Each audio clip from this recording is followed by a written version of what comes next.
You know, if we've learned anything the last 2 years or so, it's that nothing ever seems to be black and white. Depending on who you talk to, nothing is definitive. Like March of 2020, we in a pandemic or are we not in a pandemic? Are people quitting their jobs because of pay over the last couple of years, or were they just fed up with all of the disrespect? There's always more nuance to it, or we end up debating semantics over the deal. The latest is centered around the question, are we in a recession?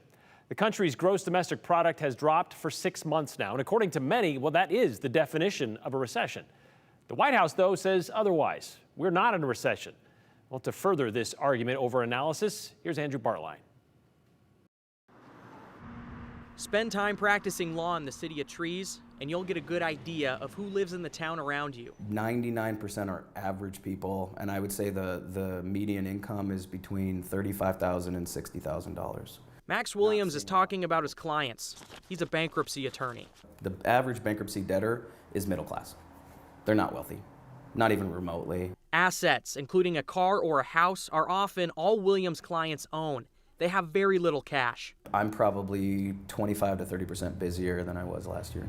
Inflation is at a 40-year high. It's forced everyone to spend more on necessities. But Williams' clients are left without enough cash to afford their monthly payments. Neither side's happy, because in bankruptcy you're going to have to give up all those assets, and then the lender's having to take back those goods. They can't resell them for much of what they're going to get, so they're still going to be deficient on what they're owed. And that just has like a ripple effect, because now it's going to be harder for the next person to get a loan because they're going to increase the interest rates to try to capture more money before a potential default. University of Idaho Associate Economics Professor Stephen Peterson says the impacts of inflation are simple for regular people. Many people find that the prices of goods and services are increasing faster than their paycheck. However, defining a recession, that's complicated. With the job market being as strong as it is, and with the unemployment being as low as it is, it's hard to say that today we're in a recession.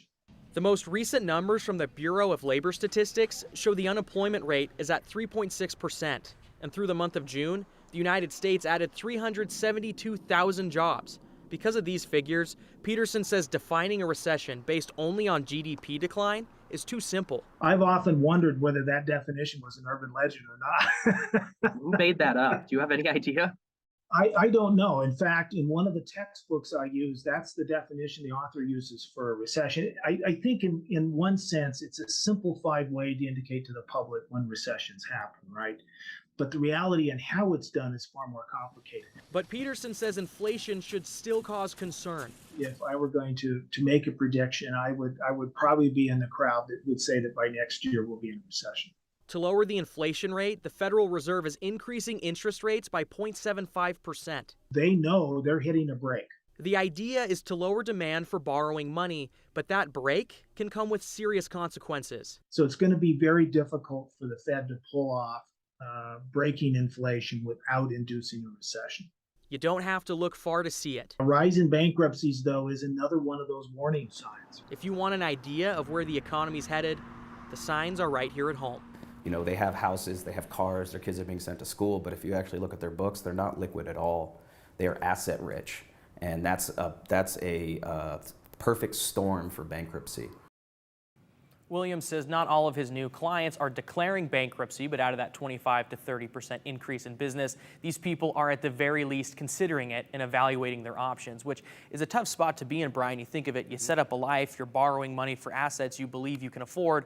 Well, inflation hits a 40-year high, you can't afford it anymore, and it's impacting a lot more people here locally in Williams' work. Yeah, and you mentioned people being asset rich, but there's also this factor that another little layer of nuance. People are still spending more. We're going out and we're buying things at restaurants or traveling. I mean, you see the people that are still spending money on trips and all that kind of stuff, trying to catch up to what they left behind. And Williams says a lot of that is being put on credit cards. That's True. what he sees with his clients too. So people might be spending money they don't even have with these credit cards when they already have assets they can't afford. Yeah. All right. Well, if the wages continue to go up, that would be a good thing to kind of alleviate some of that on the back end, I would assume. It would help. Thanks, Andrew.